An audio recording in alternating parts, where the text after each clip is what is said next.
Captured by Women is brought to you by Yum Vita, a delicious way to grow.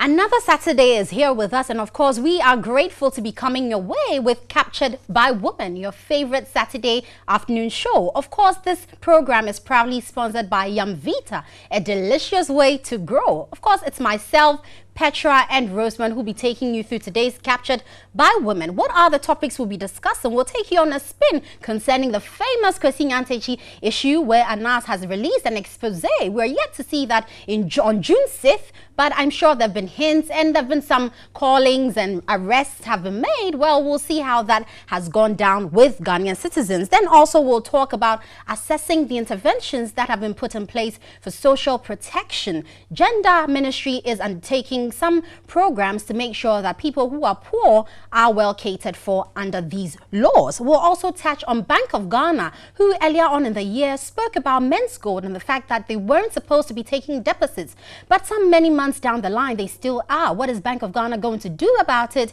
and what do you also think about it? Then we'll invite a very sensational woman who's doing so well in her industry. She's the caterer. She's doing very well. Her food tastes great, but I'll just leave it there until she comes to tell us about herself on the show. And then finally, you know how wig cubs go, ladies. Now, before it used to be for the old people who could cover up when they didn't have any hair, but now even those who have hair want to use it so they look trendy and chic. We'll be talking about that, so don't change that station. Stay right here with us on Captured by Women on your favorite channel, TV3. We'll take a break. We'll be back with more. Stay with us.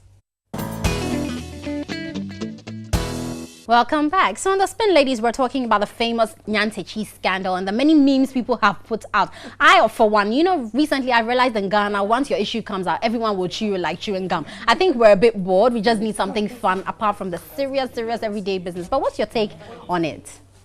Well, for me, I think that, first of all, it's unfortunate. The hula balloon that has greeted it is normal.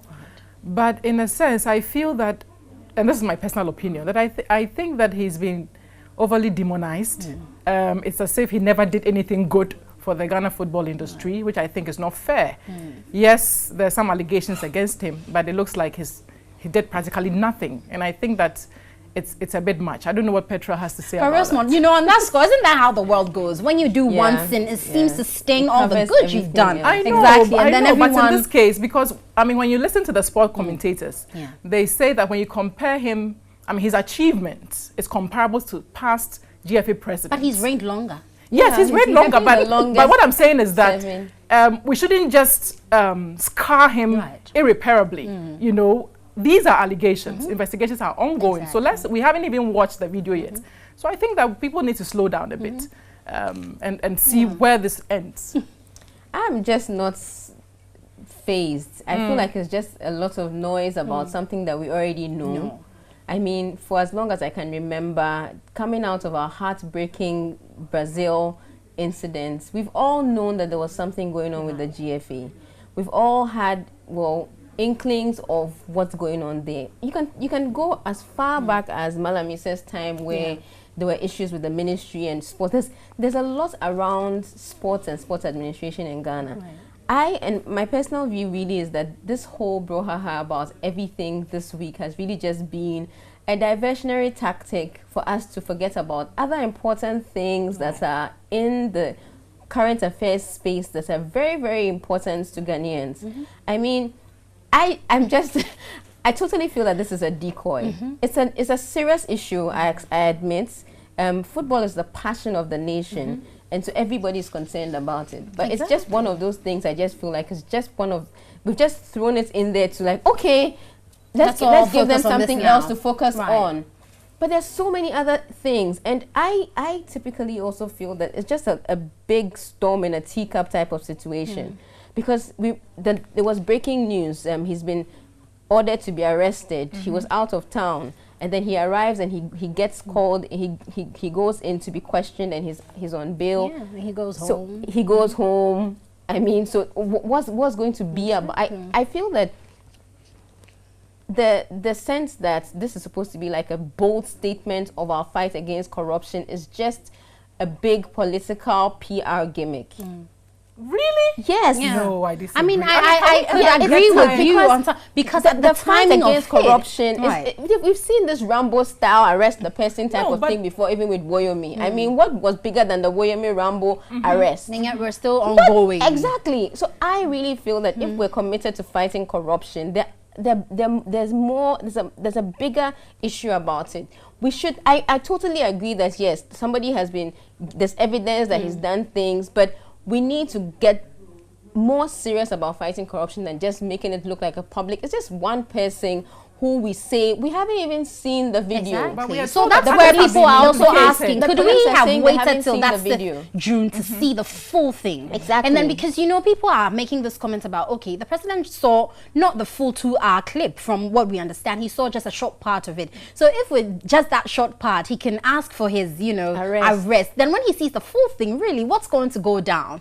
You know, so maybe on the other side, he could just maybe, I don't know what he saw and how dumb, you know, how defamatory or derogatory it is to the president or his office, but maybe if we waited longer until 6th June and the whole thing came up, then the individuals who are all, you know, accounted for in that video could be called as a team. You find out the investigation, because I feel even when we start investigations now, it's going to be forestalled, because then you don't know what is going to happen in the other part of the video. You still have to wait to be able to, you know, link up the story to get a holistic approach. We should also begin it. to talk about the reality of the fact that there's an issue with facilitation in our country. People who are close to people who are in the corridors of power take advantage of that relationship to get things done. Right. But Usually exactly why without- we need to talk about this, Yes, and that's why. yes, Well, I think totally, I it's not totally diversionary. agree. We can never get tired about But I just spotlighting feel like corruption. it's such a big, we've made it into such a huge But it is issue. huge. It See, is it huge. bleeds the nation dry. Right. It bleeds us dry. It is a We very can big never issue. I stop just feel highlighting that. it. No, but I maybe think it's a Petra's conspiracy point, theory. no, but I That's- think your point is the fact that you think corruption is big. That's But there- fair. but there are other But the more way, pressing- the approach in which we're Yes, going, this where is just this like- particular one, we've blown it out. If this is sustained, if this is the same reaction we give to every other corruption issue, then you will be I would happy. be But if it's totally just elated. one out of the many, then really, you know, it's not fair enough. And I certainly agree with Rosamond when you talk about the way he's being, you know, scandalized. And these are allegations. What if it comes out and he's vindicated? How would the people who scandal, you know, when the words that's come, the reality of our you know, we keep society talking now. about communication on this platform where we say the words that go out, you can't retrieve it. So in as much, yes, he's a human being. At the end of the day, when Exactly. all this is said and done, he has a life, he has family. How do they also react to this? So yes, I think when people offend, of course, we can talk about it. But the way and manner we should be talk about it, measured. let's not judge them before they even go through the court That's it. system to be judged and go through a trial. But Unfortunately, it's the reality of our current situation, especially with social media. I mean, if anything happens to you and you'll be so shocked about the people who will speak about it and what they will say, and everybody becomes an expert. Which, because people like Nyantichi are in the public eye, then of course they're opened up to more of that. But I also think that we should actually begin to have a serious conversation about how we manage relationships, for want of a better phrase, in the corridors of power, because it's there, it's a reality. I mean, if you speak to anybody who's tried to do business in Ghana, a foreigner who comes in, they will tell you that people try to get things from them because they claim they can help them get to, to get connected to people. And one of the things that leads to that is basically the fact that there are no, in some instances, there are no established procedures and systems to get things done. So we talk about it all the time. You want to get a passport, you have to know somebody. You want to get a driver's license, you have to know somebody. You want to even get medical attention sometimes in hospitals, and then you have to know somebody. when you don't know somebody, then on the ground you have to find somebody to know. By so that's unfortunate. For me, these things happening are just symptoms of a bigger problem that we have in our society. How people take advantage of each other, possibly because the systems are not set in place. We don't have laid down procedures for how things are done. And then we also, information is such a powerful tool in Ghana that people withhold information and then have benefit from it. from So I know exactly. Nana, and I want to invite Nana to a wedding, and then I become like a middle person who wants to make myself feel very big and things like that. It's unfortunate. So I think this is, I mean, as you rightly said, this is the right opportunity or platform or occasion to highlight those bring that issues. conversation to the fore. You know, facilitation. People, I mean, I know that people do genuine businesses where there are facilitation fees or finders fees,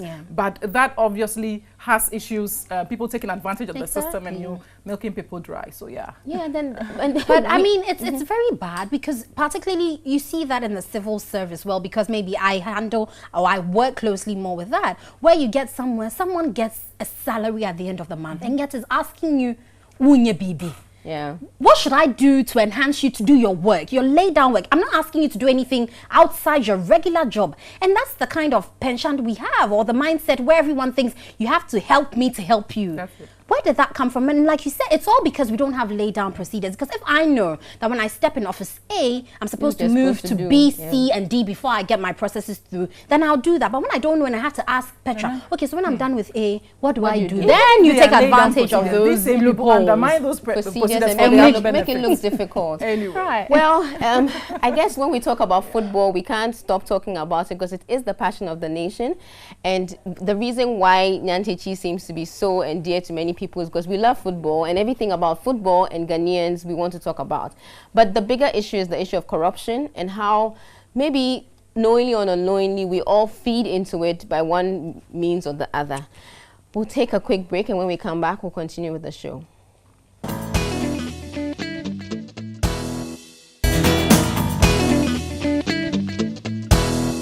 Welcome back. Like every other society, Ghana also has programs and policies in place to support the less privileged and especially communities that are deprived.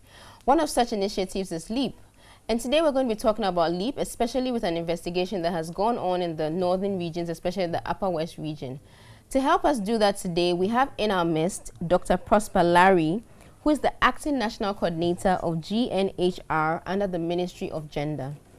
Welcome, Doctor, and thank you very much for joining us. Thank you. To start off the conversation, I think it will be good for you to just generally tell us about the program and what you sought to investigate with this exercise.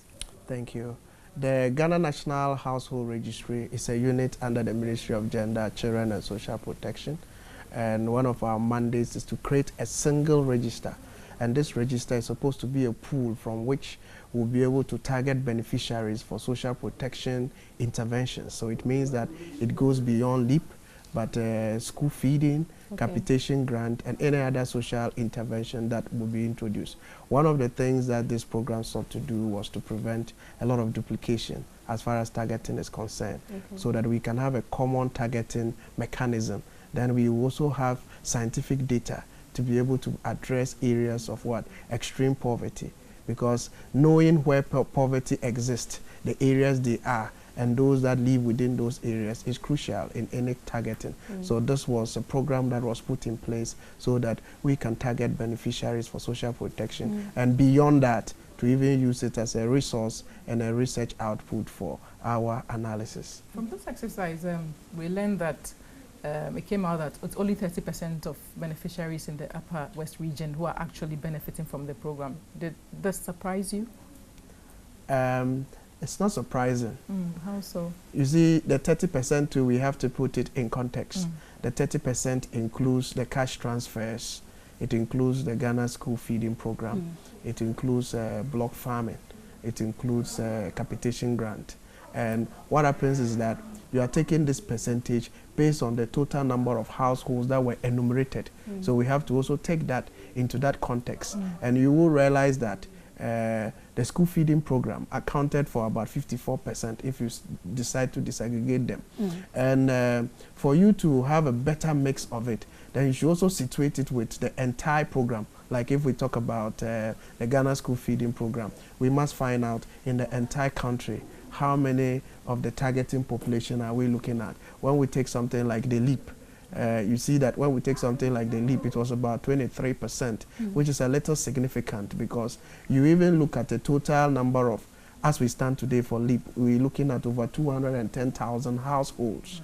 But the entire households we even looked at in Upper West was about 137,000 households. So if you don't situate it in that context, then you may not get it right. But if you even juxtapose that with the extreme poverty, which we had, because close to about 80-something%, belong to the category of extreme poor. So if you even look at that with the 30%, it still means that more effort must still be tailored, because if you have, if you cannot have the amount of extreme poor maybe in that area, then maybe we may not be doing much. But you also realize that most of these social intervention programs like LEAP, they normally use the Ghana Statistical Service poverty maps. So that is why you may even realize that a bulk of the concentration will be in the 3 northern regions. And so it means that statistically, you may even think that we may be doing much if we bulk all those things together, but as a nation, we may be moving towards a particular extent in which we can increase all this intervention in higher proportions. Right. So but looking at the statistics, I was going to ask that what do you think, or what were you able to identify as some of the causes of this poverty in these 3 upper regions, northern regions? You describe it as extreme poverty. Yeah. For me, it's worrying, daunting. Yeah. Well, if we say extreme poverty, poverty has different indicators. If I tell you to define poverty, you define it in your own way. Right. But somebody even can also define poverty by looking at somebody's dog in the house. You know, sometimes you enter into a particular household when the you dog see is well fed. Good. That alone tells you something. But you see, in this program, we categorize poverty by using the proxy mean test. And you see that trying to look at the formal welfare even in the country will be very, very difficult. You cannot measure it by people's income dynamics. Right. So what we do is to use verifiable indicators. So when you enter a particular household, you are looking at the type of housing construction, the material, and the household size, the composition. Then you are looking at the type of assets, durable assets that the person has. Then you also look at the livestock. Then you take it into an algorithm. And through that algorithm, then we have some weights. And these weights are based on the Ghana Living Standard Survey. So once you use these weights, then when you fall within a particular margin, then we say that you are poor, non-poor, or extreme poor. So based on that, you are also looking at what? The extreme poor. Let's also realize that extreme poor is not that serious in this country, because from 1991 to 2013, we have been able to have poverty from 50 point something to 24 point something %. That's why we have moved from the MDGs, and we are among the first country that was able to achieve this, and we are now moving into the sustainable development goals. But now when we look at the few, the less than about 2 million, the less than 10% that belong to the extreme class, we also must see ways of targeting those people, because poverty is dynamic, it's not static. So you can even reverse these gains that has been made if you don't make appropriate steps to get yes, to be consistent and ensure that maybe those who are already below the poverty line, they don't drop. And those that are there, you lift them out through the social intervention program. Dr. Larry, you mentioned something important that, you know, hit me concerning the variables you look at in determining this poverty, because up north we know they are more into farming and livestock, having, you know, livestock, and the kind of construction they have may be tailored to their climate. So really, does it translate into real poverty or tangible poverty when these are the variables we're considering? Because if they have a farm, or their main aim is to own livestock, and so then maybe as a Maisa, he wouldn't look into how well furnished his house is or otherwise. Wouldn't that affect the variables you're looking at? Yeah, that's why the variables is not one. And then if you are even looking at livestock, what happens is that when somebody has more than 8 of it, it already assigns a particular weight to it. And then we even ask things like farm size.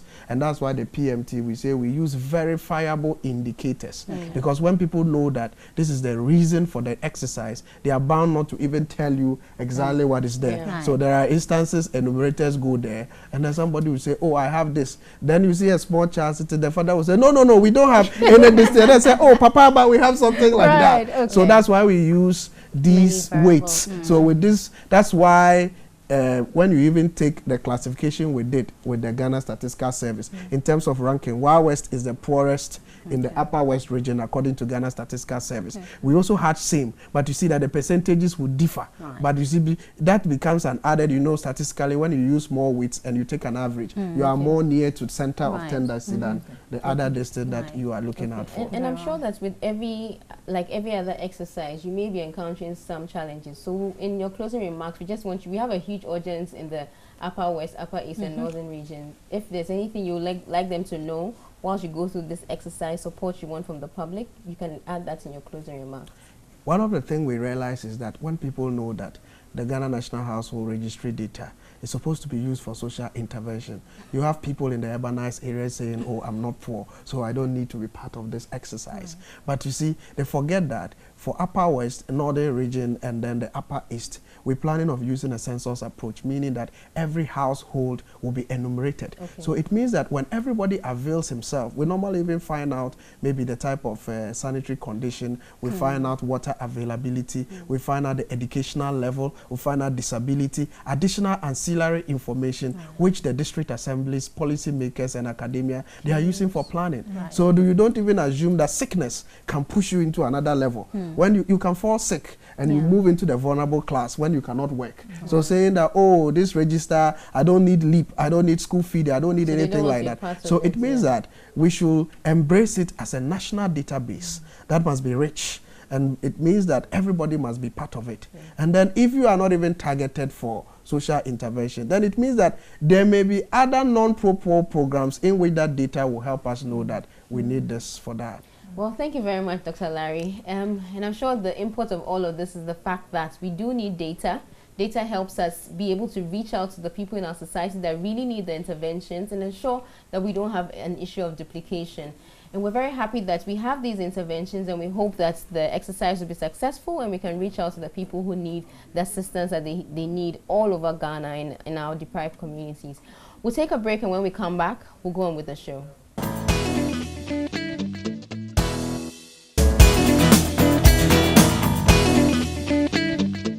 Welcome back to the show. So on Big Bang 2, we are discussing the Bank of Ghana's planned action against Men's Gold. The bank's investigation showed that the company was still receiving deposits without approval. We have been joined by Nana Otuo Echampon, who is a banking consultant, to discuss the issue further. Sir, you're welcome to Captured by Women. Thank you. So what's your initial thoughts about this case? Well, I think it's an issue that has been ongoing for a while. The Bank of Ghana operates under a set of laws, and if our banking, by and large, is by law. Now, the latest act that they are operating with, which is Act 930, defines what a bank is, and they use the term deposit-taking institution.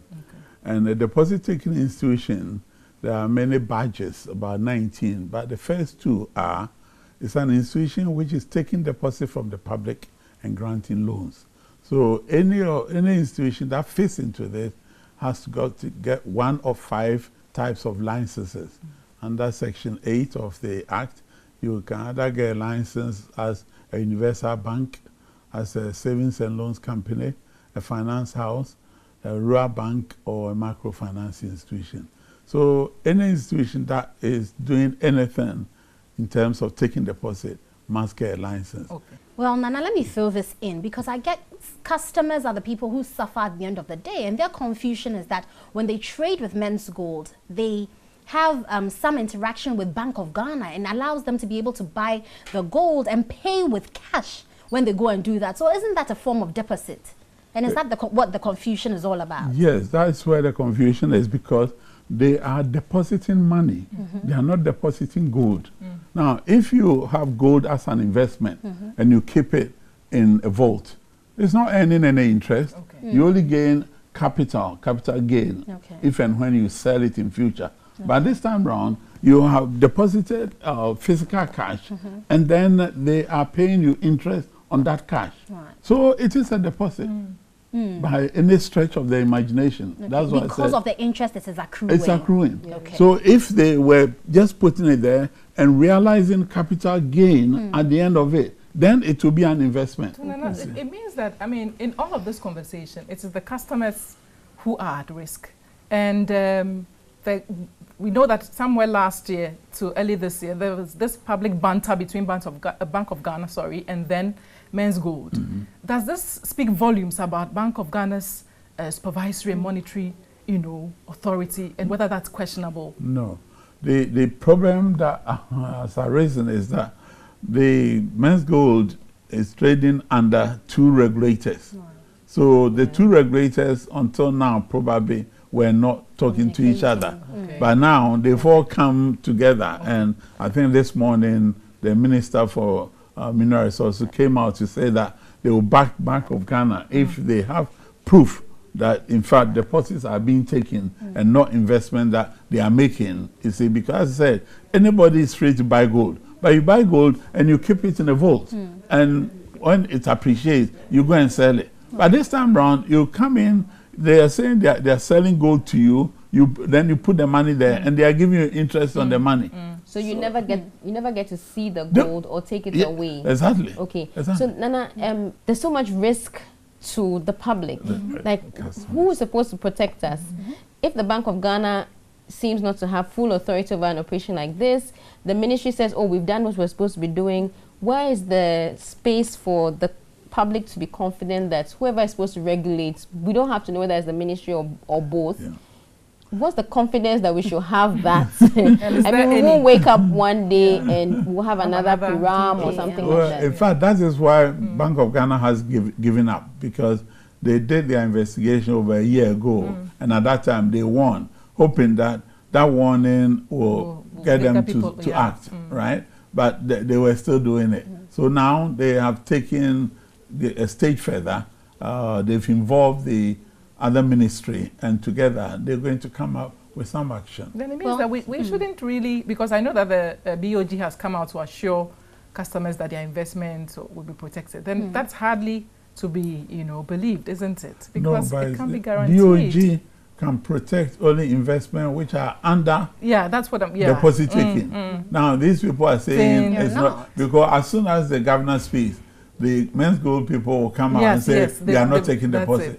But I think you and I know that they are taking deposit. And that's why I use the term that a rose by any other name will smell sweet. So you can call it whatever you want, but it's still deposit taking, because you are taking deposit. You are not selling gold. Nana, in that field, what's the worst you anticipate happening, and then what will customers be able to do when that happens? Well, the Bank of Ghana is there to protect depositors, and that's why they set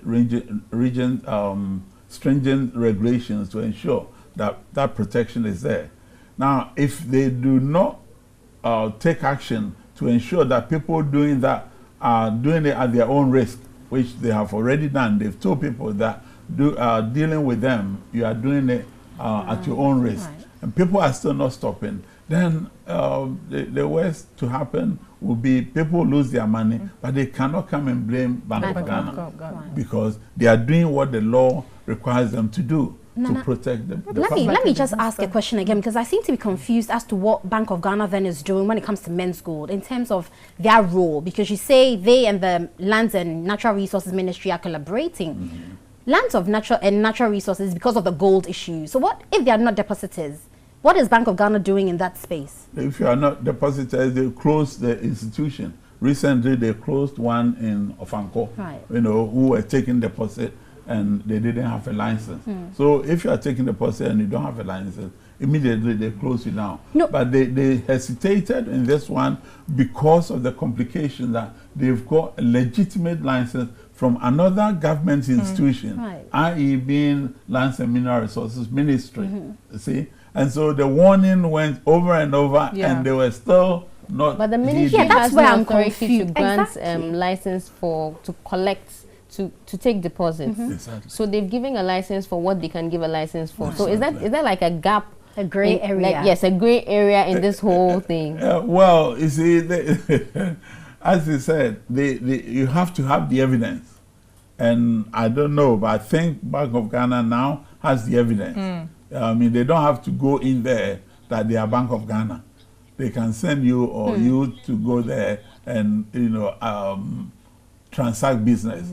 It's taking longer than one would have expected. But if they didn't have any license from any other government ministry, it would have been swifter. Then it would have been swifter than it is now. What should the everyday Ghanaian look out for when getting involved with companies generally that promise investment returns? Okay. The issue is even the interest that is being paid is something that should give you a warning. Now, what do you get on Treasury bill, which is the benchmark for interest rate? 14% per annum, not per month. And then somebody comes and says, I'll give you 10% per month. Annualize that. That's 120%. What can you do, or what sort of business will give you 120%? So sometimes you even question our own selves that go there. Say, aren't we greedy? And the banking crisis that happened 2007, 2008, it was on greed. Right. People were so greedy that, you know, they knew that what they were doing were wrong, but then they were still doing those things. So the advice that you give to the average Ghanaian is, if it's too good to be true. Probably not true. Probably not true. On that note, we've hosted Nana Otuo Echampon, who is a banking consultant, to have a discussion with us on the BOG Men's Gold issue. We'll be right back. Please stay with us.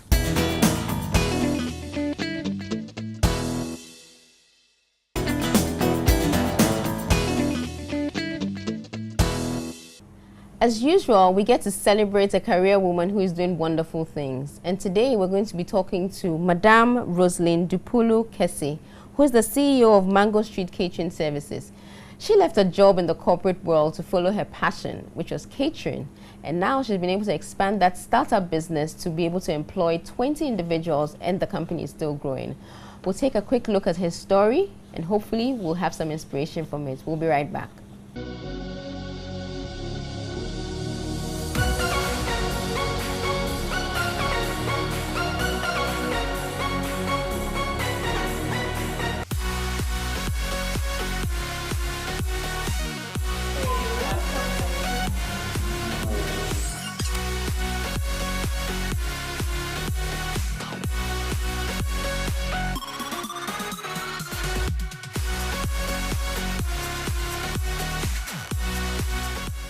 Rosie, Mango Street Kitchen Services. Why Mango Street? Because I didn't see any mangoes on your street. On my street, no. So I have plans of naming a street Mango Street. Okay. Well, Mango Street, because when we first started the company, I needed a name. And every name I would come up with, they would come back to me and tell me, oh, it's already taken at the registrar. Okay, so Rosalind Dupulu Kese, what's the origin of that name? Well, it's because I'm half Greek. So the full name is Rosalind Papadopoulos Kese. Wow. Yes, Half Greek, is your mom or your dad? My dad is Greek, Okay. and my mom is Ghanaian. We are Chim, from Okay. the eastern region. So do you still have some affiliations with the Greek? Do Yes, you have I any do. family members that you relate to? Yes, yes, yes. Really? I have aunties and cousins and whatnot. Greeks, yeah. Wow. So tell us a bit, how long have you been in operations? In August will be 2 years. Wow. And you're doing so well already. Yeah. You're all over the place. All over. But are you a caterer? Yes, I am. A trained caterer? Yeah, yeah. My mom has run a restaurant for 33 years. Wow. So I'm 30, so it was long before I were came born. into the picture. So I grew up around the restaurant activity. When I was on holidays in school, I would come back and then help my mom in the kitchen. She'll put me in the kitchen sometimes. She'll put me where accounts is. Sometimes I'll do waiting as well to get the feeling of what it is to run a restaurant. So after, I was like, okay, when the opportunity comes, I will take it and then jump right into it. Tell us a bit about your background, your upbringing, education, primary, secondary, tertiary, and how it even influenced what you do now. Yeah, my mom is a chef by profession. I went to Association International School. From Association, I went to Achimota to do my secondary school. And then after, I went to Wisconsin University. I studied marketing. I studied business and I specialized in marketing. So after I did my internship in Ebony Oil and Gas at the marketing department. So after I was retained and I worked there for like 6 years. 6 years. Yeah. An oil company, so I presume you were being paid well. Yes. You paid So, I mean, why did you decide to switch? At what point did you decide to leave all those goodies behind and then pursue your dream? Because I'm asking this because there are so many people, especially women, who are in situations where they know within themselves that there is this passion that is driving them, but they lack the boldness to make the first step. So how was it like for you? But when I started off, like everybody else, I wanted to get a job to start my life. So I was lucky enough to get a job in an oil and gas company that pays quite well. So along the line, every year they pay us some bonuses and incentives and whatnot. So I'd done a couple of things with the money. So the last one I received, I was like, I bought this, I bought that. What should I use this money for? I'm growing as well. Do I just want to be working the rest of my life? Or I wanted something more secured, and then it was a passion of mine. So I said, okay, let me invest it and let me do this. So I was doing it at the same time. That's how Mango Street came up. So we started running it. So actually my mom was the one that was supplying them food in the company at some point. So one time, her check was ready, and they asked me, oh, your mom hasn't come over to pick up the check. Can you give it to her? So I took the check, I opened it, and I was like, it's actually all paid. this money going to my mom. Why don't I do something for myself? This is actually well So you paid. sabotaged your mom. I left it for her, but I did some on the side. So that's where the idea came from. So I took a couple of people, I put them together, and then I trained them.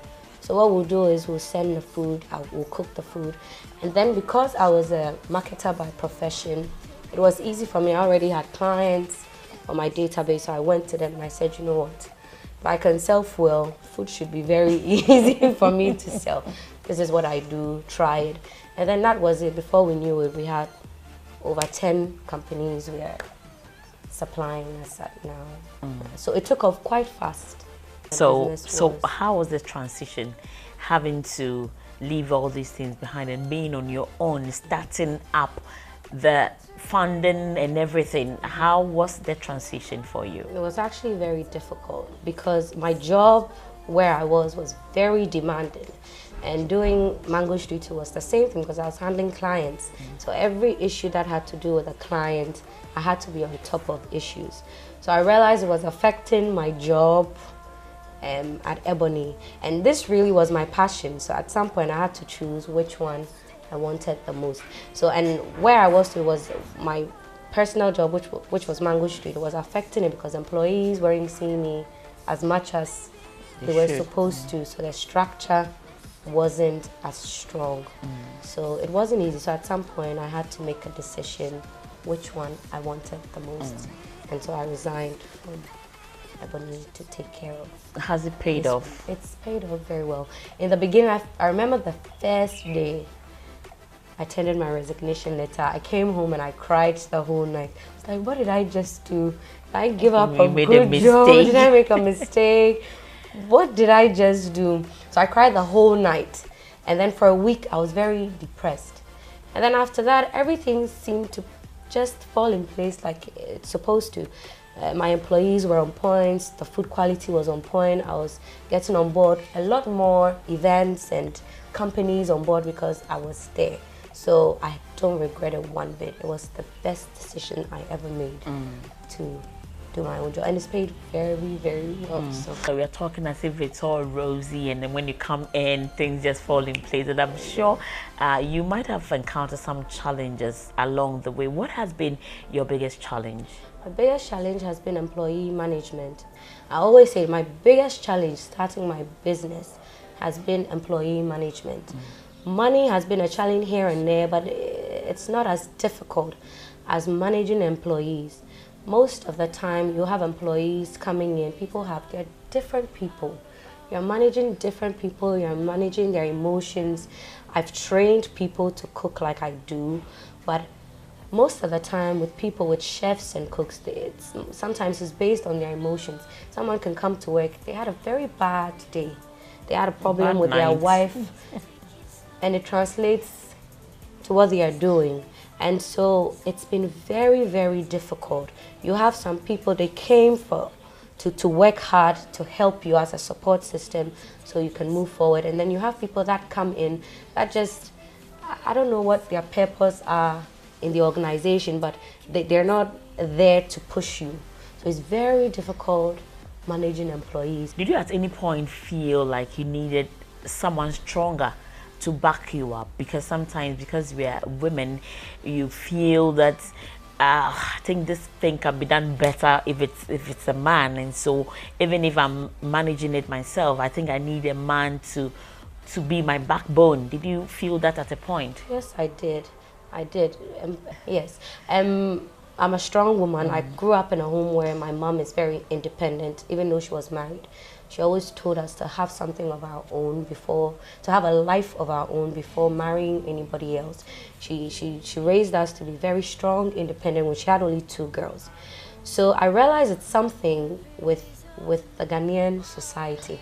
Even in my former place, I realized men usually get ahead of women. You could be the best at what you do, but most of the time a man comes in just 3 months, the man heads you. Meanwhile, you've been there for about a year, 2 years, 3 years. So it was the same in my business.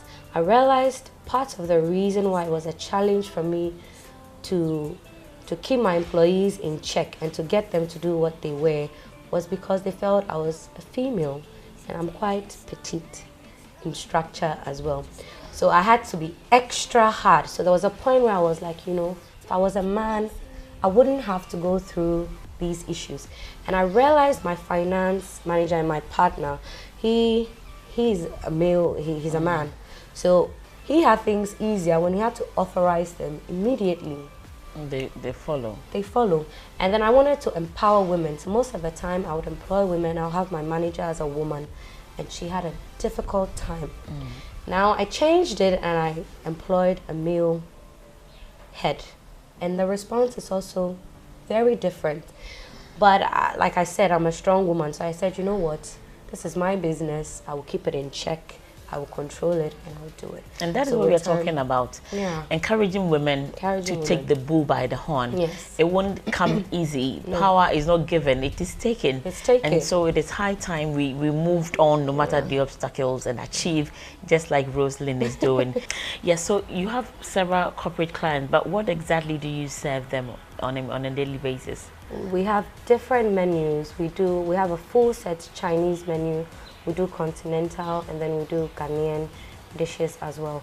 And then we have the bar, which we do cocktails. So how do we find Mango Street, your location, social media handles, your contacts, for those who are interested to, have your services? On Instagram, you can find us. Our name is Mango Street, MANGO _ and then street, but with a double T at the end. And then you can call us on 0243 873185 for all of your events. So that is what we are talking about, women empowerment. You can't do as much as a man can do. All you need is planning and putting things in place. Rosalind has done it. You can also do it, and that is what we talk about on Career Woman on Captured by Women. The show continues after this break. Stick and stay. Wow. That was Madame Rosalind Dupulu Kese, who is the CEO of Mango Street Catering Services, who was also very kind to bring us lunch today. Yes. And it was very delicious. So Very, thank you very much, yummy. Mango Street Catering, and we wish you all the very best as you continue to grow your company. Petra, I had their yam and it tasted very, very nice. It was with gizzard stew and it was superb. I really enjoyed it. I think everyone should get Did you their taste the yam. fried rice? It was really good I didn't too. get the chance No, to, no, but it it was looked really, super, really yes. spectacular. And then we also had the, was it jollof? I think wache it was. Wache. Yes, I saw Wache, people having the wache and it tasted, at least they nodded, meaning it was going down. They couldn't talk, their mouths were full. So I think everyone should go to Mango Street and taste their food. So yeah, on that very delicious note, we'll take a break, and when we come back, we'll go on with the show.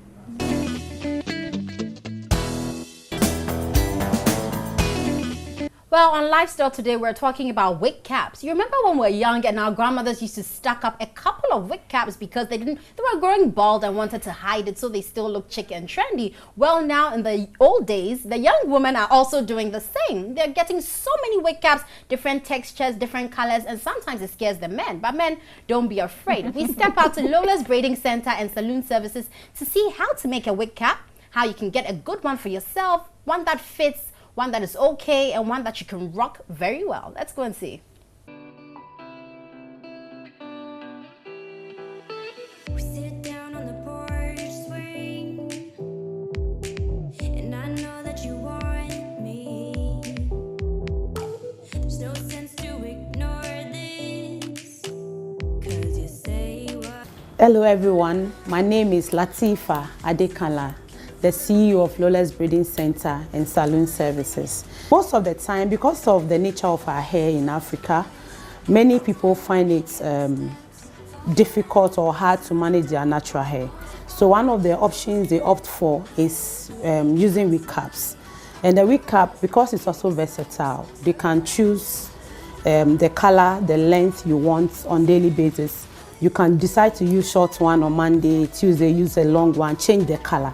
So you're able to manage your hair by using the cap. And then the cap also help you. You know, every lady, you can have a bad hair day.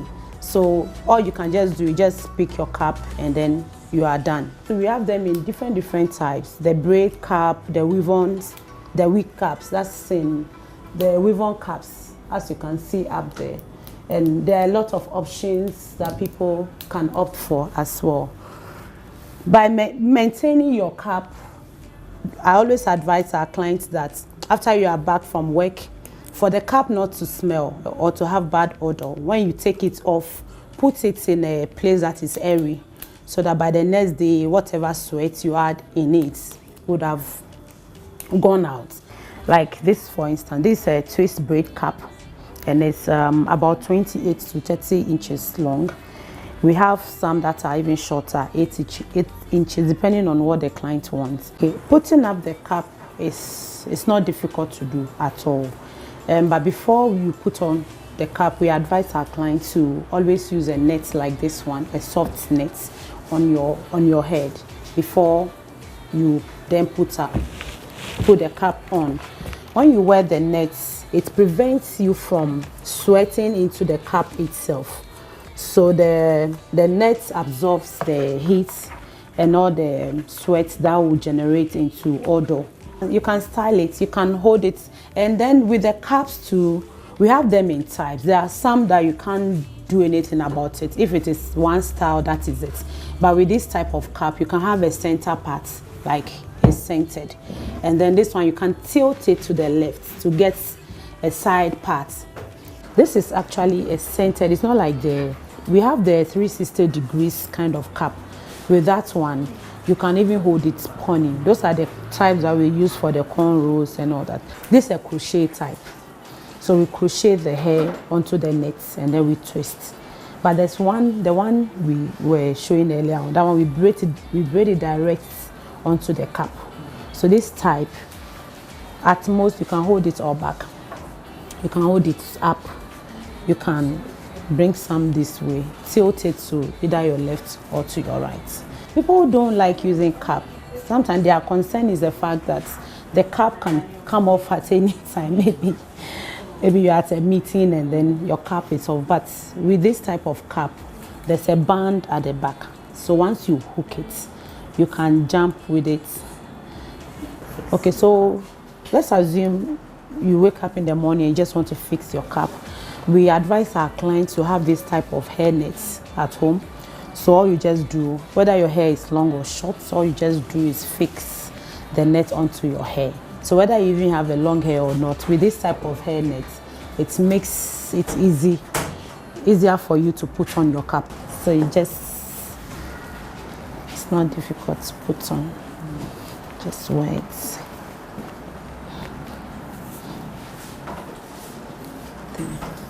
Yeah. Ooh, smoky hot. This is really nice. So like we were saying earlier on, you can choose any color of your choice. That's what makes the cap even more fun.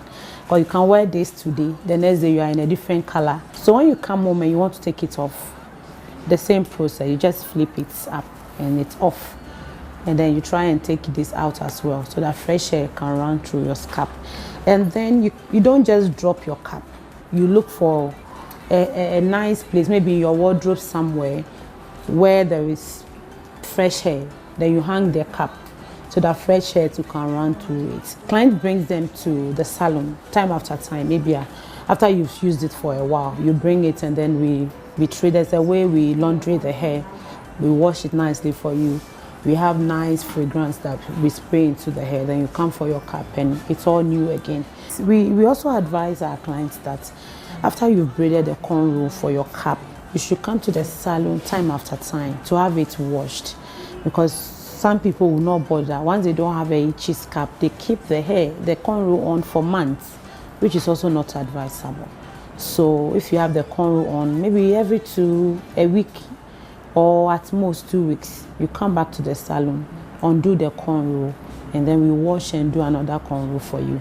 It even helps us to massage your scalp for you, for blood to really circulate. Using a cap these days is in vogue and it's fashionable, but make sure you choose one that fits you. It's not every type of cap or shape that fits our faces. And then make sure that you allow fresh air to run through your cap all the time, so that your cap doesn't put your husband or your fiancé off the stench.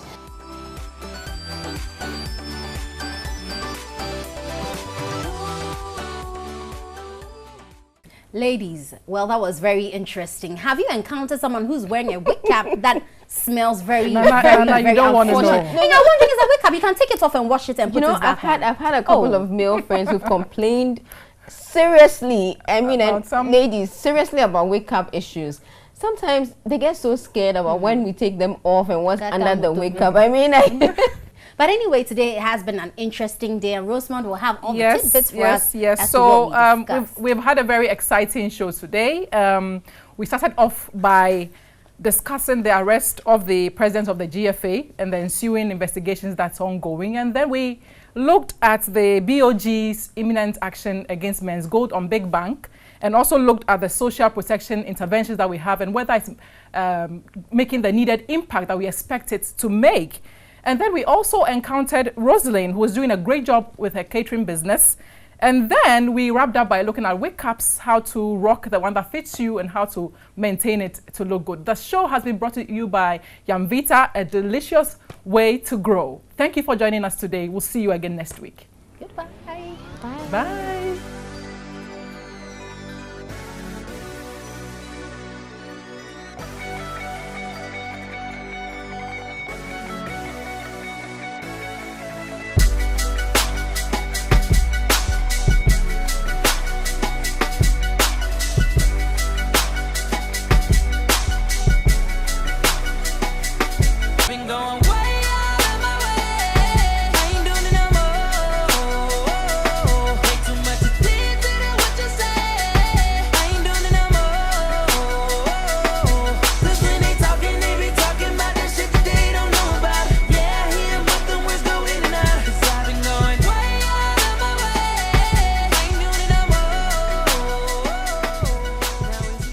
Captured by Women is brought to you by Yumvita, a delicious way to grow.